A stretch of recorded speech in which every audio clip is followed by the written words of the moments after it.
Hey y'all, Carolina Tony here. Today the road brings me to Topeka, Kansas, and we are here at the Evel Knievel Museum. Back in the early 70s, I have to say, Evel Knievel is what inspired me to ride a Harley Davidson. Well, we are going to go inside and learn a little bit about Evel Knievel. We'll get started right after this station identification.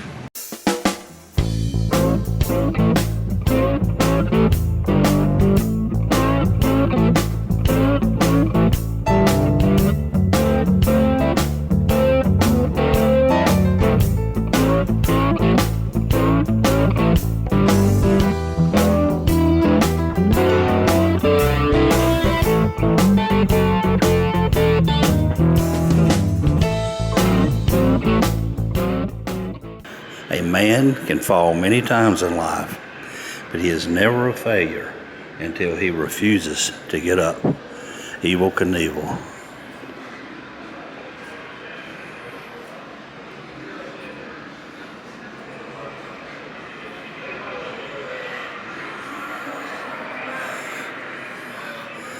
There are lots of photographs talking about Evel Knievel. How many of you at one time or another has tried this stunt? If you have, comment below. Here are kids that have sent in photographs of stunts that they have performed.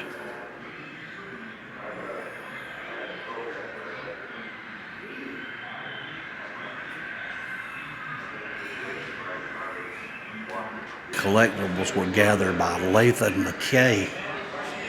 He is an American curator, producer, and actor, writer, and entrepreneur from Austin, Texas.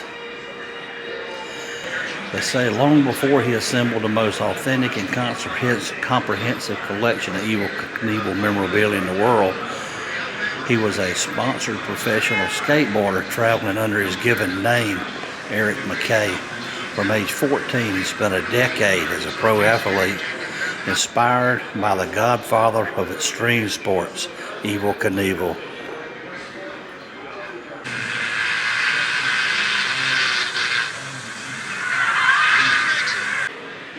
Initially, the Liberta 750 was sold under the American Eagle brand and was imported by former Honda marketing manager Jack McCormick.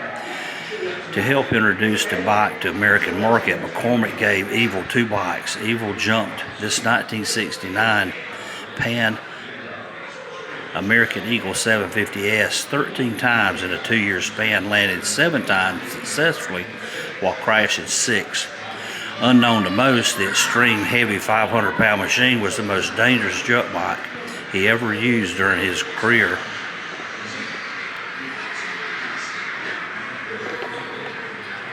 The 1970 Harley-Davidson XR 750 Ironhead. Evel used Harley-Davidson motorcycles exclusively from 1970 to 77 during the height of his career. This is the actual jump bike he performed on in 1971 and 72.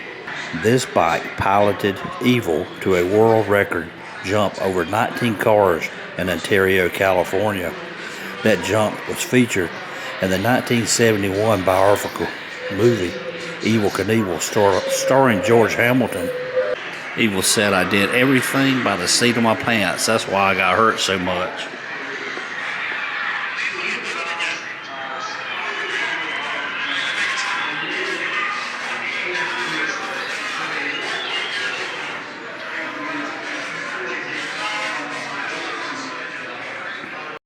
(1972) Harley-Davidson XR 750 with alloy heads. The LAXR in 72, Harley-Davidson updated their XR 750 engine with a new alloy head, which made the bike lighter and provided increased performance. However, Evel crashed the bike on the first practice attempt in Atlanta, Georgia in 1972.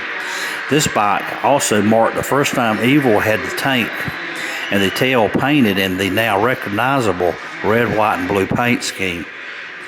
The Los Angeles Coliseum was the most significant jump that Evil performed on this bike. To memorialize its significance, the Evel Knievel Museum has named this the LAXR. Evil said, all my life people have been waiting around to watch me die.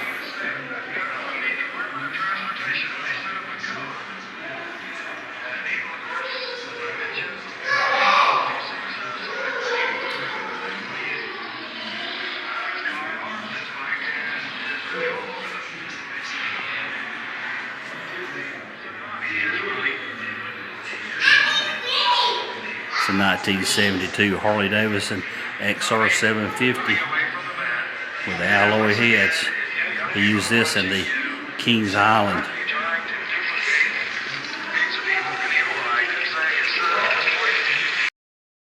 The actual suits worn by Evil and Robbie during the World Tour jumps.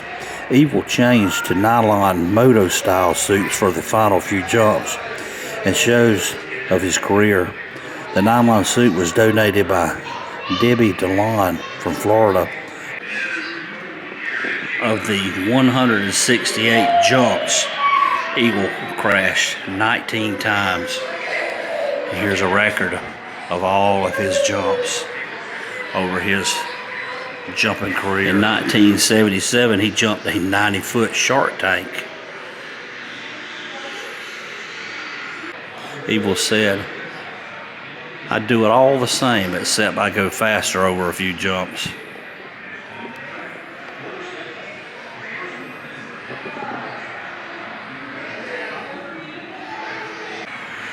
The front end of this Mack truck was his living quarters, and the back was his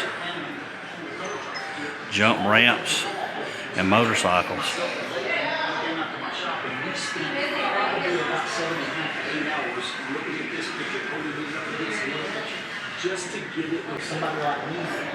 These are Evil's actual ramps that launched Evil from Caesar's Palace to Wembley Stadium, and just how he carried them in his trailer. Evil used one set of ramps for his entire career. They were rescued from a field in Butte, Montana in 2014. This restoration of this truck, and it's all just beautiful. And Evil will be here and he will be so excited.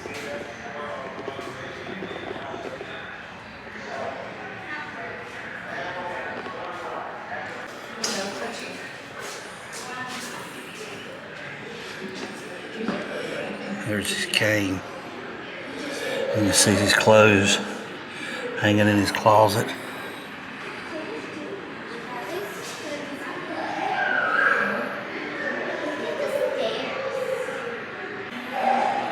And this is where he kept his motorcycles, in the front end of the trailer.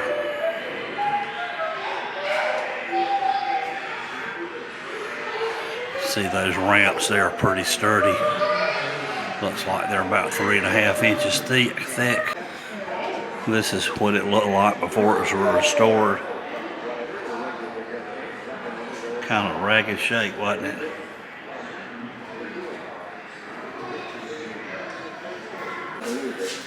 All of these newspapers, all about him.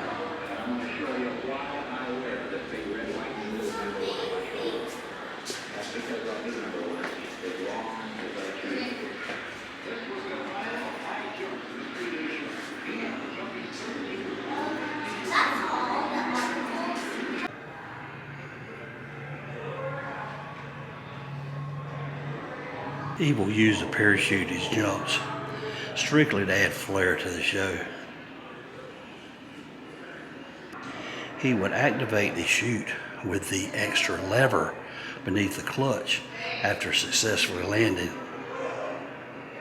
Quite a showman. I'll look you up. All these Evel Knievel clothes. This was his movie suit.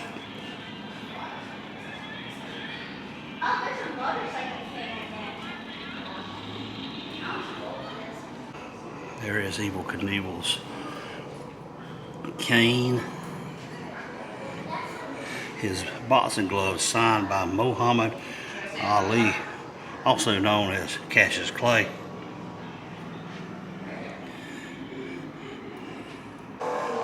This was the helmet that Evel Knievel wore in his Caesar's Palace crash.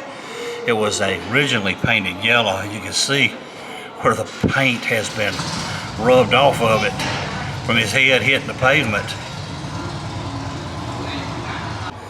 Evel Knievel has a spot in the Guinness Book of World Records for having been the man living with the most broken bones.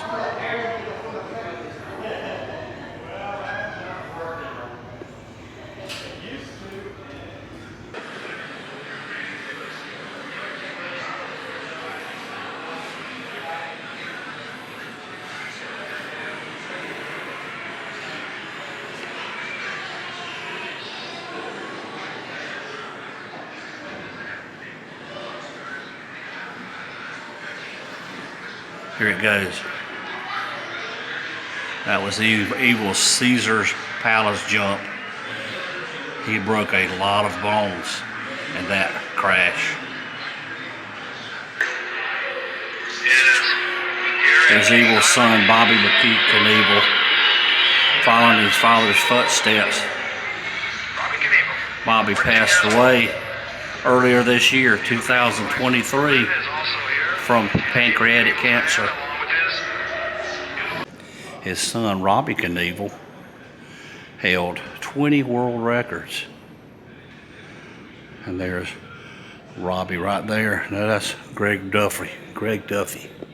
His son, Robbie Knievel, held 20 world records. And there's was a race car that Evel Knievel sponsored. This 1974 custom Cadillac pickup was one of Evel's most recognized vehicles.